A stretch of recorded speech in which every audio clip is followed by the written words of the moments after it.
Last week, we looked at the announcement, the rumors, and the hype that was the Kodak Photo CD system in 1990 and 1991.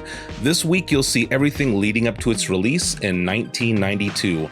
Welcome to This Old Camera. I'm your host, Azriel Knight, and this is part 2 of the history of the Kodak Photo CD system.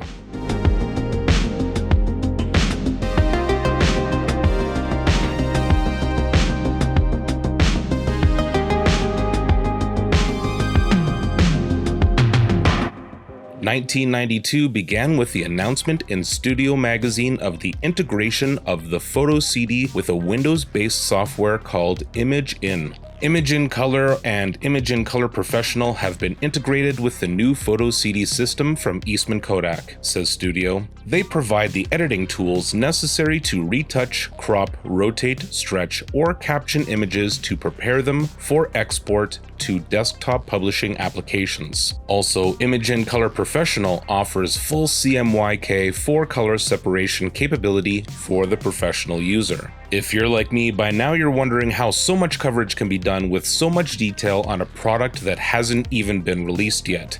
You and I are not alone on this, as Popular Photography chimes in, stating in April that it was back in September 1990 that Kodak announced the Photo CD system. At the time, we were told that actual products would be about 2 years away. Now, with the CES announcement of 3 Photo CD players, format enhancements, and expected shipping dates for the hardware, it appears that the long wait is fast coming to an end. 2 years is a long time to announce something before its release, but it makes sense when you consider that the Photo CD system starts at the photo lab and everything has to be in place before it goes into the consumer's hands. Pop Photo says that the hardware for the labs will be shipped in April, with the consumer product available by August. They also announced new features for the CD technology, including the ability to add graphics and sound, though it will cut into the 100 image capacity of the disc.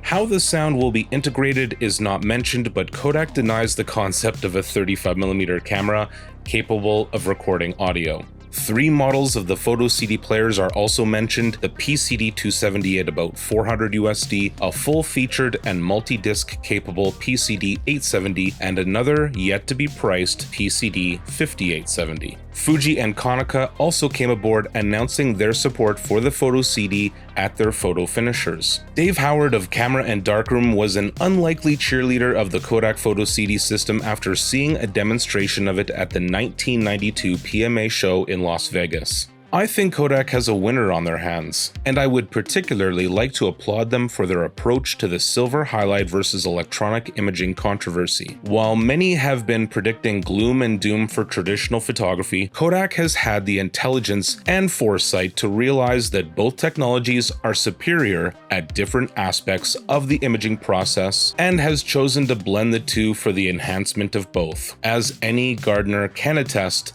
the loveliest flowers in the garden are often the hybrids. Howard's praise wasn't the only thing to come from the PMAs though. Fuji also revealed their Photo CD system under Kodak's license, calling it Fujix, and Agfa said they'd support the system as well. As promised, the Photo CD system was available to the public by August, appearing in this Adorama ad in Popular Photography offering the PCD 250, 850, and 5850. A price was not listed. However, if we turn to this Cambridge Camera Exchange ad, released the same month in Outdoor Photographer, we have them, and they aren't cheap. The top-of-the-line model translates to almost $1,500 by today's standards. George Nathan's September 1992 article Bit by Bit in Canadian publication Photolife gives us our first look at the printed index card provided with each Photo CD, but more importantly, it offers the readers some ethical questions regarding digital photography that have come up again 30 years later. First thing that I want to mention though is that Nathan is the first person to call it digital photography and not electronic imaging that I found on my research for these videos. I doubt he was the first, but it's an interesting tidbit nonetheless. After discussing the technical details of the Photo CD and digital photos in general, including image manipulation with programs such as Adobe Photoshop, Yes, Photoshop is that old. Nathan admits the Photo CD is a wonderfully exciting invention that brings the world of digital imaging to the guy on the street and forces serious photographers to start thinking of their digital future, just as the Nikon F4 made autofocus come to age. But digital imaging does have its controversies. Copyright is the main issue. A traditional image of a Porsche or a national park or a model may seem safely copyrighted, but once in digital format, things are not so clear-cut. What if somebody took the eyes, just the eyes, of the model and used them as part of an abstract? Is that breach of copyright? What if someone took the Porsche shot and transformed it into some car-like fantasy creature? We became familiar with this computerized form bending in 1991 through movies like Terminator 2. He goes on to say that in Canada there is no clear line on this and that the definition of a photo is still very much outdated. Quoting CAPIC member Bill Ingersoll, a photo is still defined as a photographic plate. The question he poses is, where does inspiration end and rip-off begin?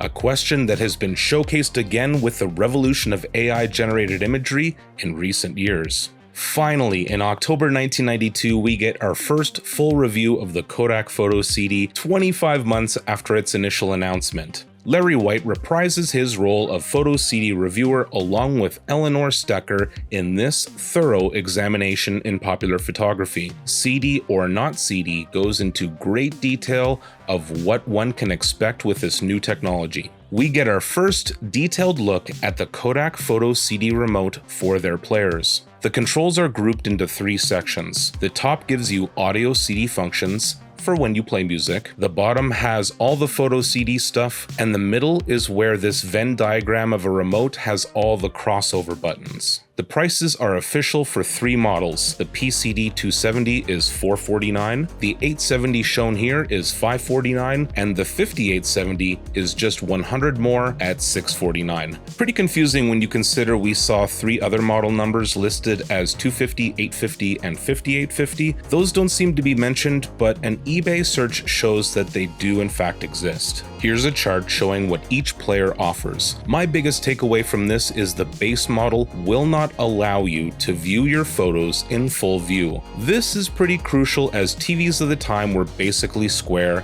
and your image is going to be cropped.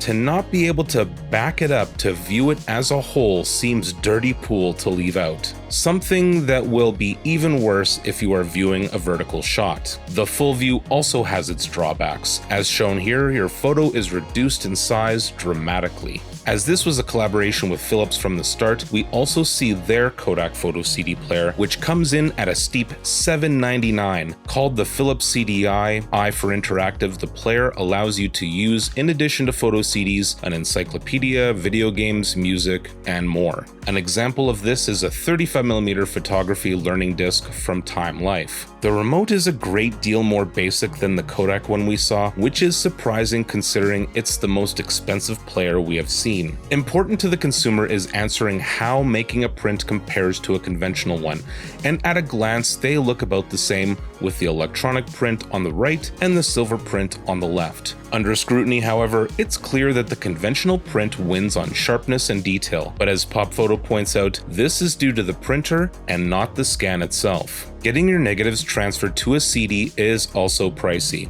It's safe to say that you want to transfer more than one roll at a time. Utilizing the Kodak Photo CD system imaging kit and to fill a disc with a promoted 100 image capacity will set you back $149.